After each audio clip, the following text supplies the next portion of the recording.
केन्नाच देवळान न वचपी चेडूं आतां उपास तपास करूंक लागले. कित्याक ते सांगतात. आवय बापूय आपले चेडूं दुसऱ्यांच्या घरान दितकूच भरभरून आशिर्वाद दिता. बट हे 4 भिंती भितर आपली एक वेगळी स्टोरी आसता. लग्न जालें, संवसार थाटोंक लागलो. जायनाका तें सगळें मेळोंक लागलें. बट हळू तशेंच न्हू खूब कितें हातींतल्यान सुटोंक लागलें. विश्वास तरी कोणाचेर करपाचो हे जगान. ज्या रामदेवाक सांगलेलें राती कडेन सकाळीं तुका राजपद मेळटलो, तेका बाबडेक सकाळीं उठोन राजमहल आपले सोडचे पडले.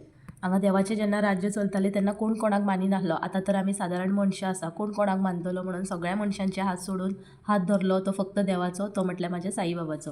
लग्नाच्या 3ऱ्या वर्साक अहमदनगर शिर्डीन पावलें आनी साईबाबाचो प्रतिबिंब पळोवन फक्त दोळ्यांत दुकां आयलीं. म्हाज्या कडल्यान तेज्या श्रद्धेत तिळभरचीय शंका नासली. बट सबुरी करपाक तेणेंच म्हाका शिकयली. म्हाज्या संवसाराचे भिंती तेज्या द्वारकामाई सारकेच आसले. बट ताजोच हात धरून ते भिंती आतां खूब घट्ट जाले. म्हाजो साईबाबाचेर खूब विश्वास आसा. तुमी आसा म्हाज्या भशेन जाल्यार नक्की सबस्क्रायब करा. आनी फाल्यां परतून मेळया एका न्यू व्लॉगान. Till then bye, see you all, take care and thanks for watching.